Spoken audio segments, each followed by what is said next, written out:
రేపటి నుండి గోరెంట్ల మాధవ్ను పోలీసులు విచారించనున్నారు. 2 రోజుల పాటు ఆయన్ని ప్రశ్నించనున్నారు. చేబ్రోలు కిరణ్ కుమార్ పై దాడి కేసులో గోరెంట్ల మాధవ్ అరెస్ట్ అయ్యారు. దీంతో 5 రోజుల పాటు పోలీసులు కస్టడీకి ఇవ్వాలని కోరగా జిల్లా కోర్టు 2 రోజుల కస్టడీకి అనుమతిచ్చింది. దీంతో రేపు ఎల్లుండి గోరెంట్లను పోలీసులు విచారించారు. రాజమండ్రి సెంట్రల్ జైలులో గోరెంట్ల అతని అనుచరులు ఉన్నారు. ఇకపోతే పోలీసు కస్టడీలో ఉన్న కార్యకర్త చేబ్రోలు కిరణ్ కుమార్ పై దాడి చేయడమే కాక అడ్డుకునేందుకు గోరెంట్ల తన అనుచరులు పోలీసు వాహనాలను వెంబడించిన గోరెంట్ల జిల్లా పోలీసు కార్యాలయంలోనూ పోలీసులు దౌర్జన్యం చేశారు. దీంతో పోలీసు సిబ్బంది ఇచ్చిన ఫిర్యాదుతో నగరంపాలె పిఎస్ లో కేసు నమోదైంది. రేపటి కస్టడీలో గోరెంట్లను పోలీసులు ఏ విధమైన ప్రశ్నలు సంధిస్తారన్నది ఆసక్తిగా మారింది.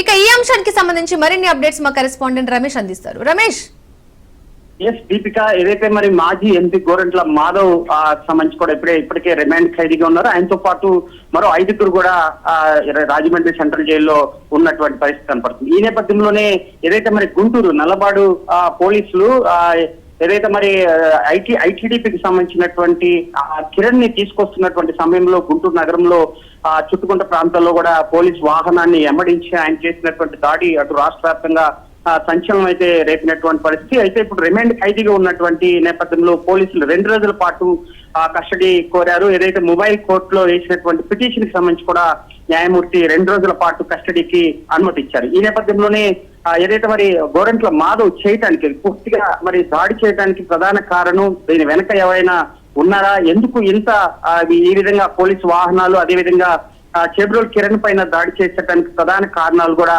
ఆయన నుంచి రాబట్టేటువంటి అవకాశం ఉంది. ఎందుకంటే సాక్షాత్తు ఒక మాజీ ఎంపీ, అదేవిధంగా ఆయన ఉన్నతమైన పదవిలో మరి పోలీస్ అధికారిగా పనిచేసినటువంటి నేపథ్యంలో కూడా మరి ఈయన ఈ విధంగా చేయడానికి ప్రధాన కారణం అనేది కూడా ఆ పోలీసులు రేపు 23, 24 2 రోజుల పాటు కూడా ఆయన్ని కస్టడీకి తీసుకున్న తర్వాత కూడా ప్రశ్నల వర్షం కురిపించేటువంటి అవకాశం ఉంది. ఎందుకంటే వైసీపీకి సంబంధించి నేతల్ని ఇటీవల అటు పోసానిని కానీ అదేవిధంగా బోరుగడ్డ అనిల్ కానీ ఇటీవల కస్టడీ తీసుకున్నటువంటి సమయంలో ఏదైతే మరి గత 2019 నుంచి 2024 వరకు వైసీపీకి సంబంధించినటువంటి అనేక మంది నేతలు చేసినటువంటి అరాచకాల పైన కూడా పూర్తిగా కూడా అటు సిఐడి అధికారులు ఆరా తీసినటువంటి పరిస్థితి ఉంది. అయితే ఈ నేపథ్యంలోనే గోరెంట్ల మాధవ్ని 2 రోజుల పాటు విచారించిన తర్వాత మరి ఎలాంటి విషయాలు వెల్లడిస్తారు, ఏదైతే మరి గోరెంట్ల మాధవ్ చేసినటువంటి దాడి వ్యవహారం కూడా పూర్తిగా సమాచారం రాబట్టేటువంటి అవకాశం ఉంది. దాదాపు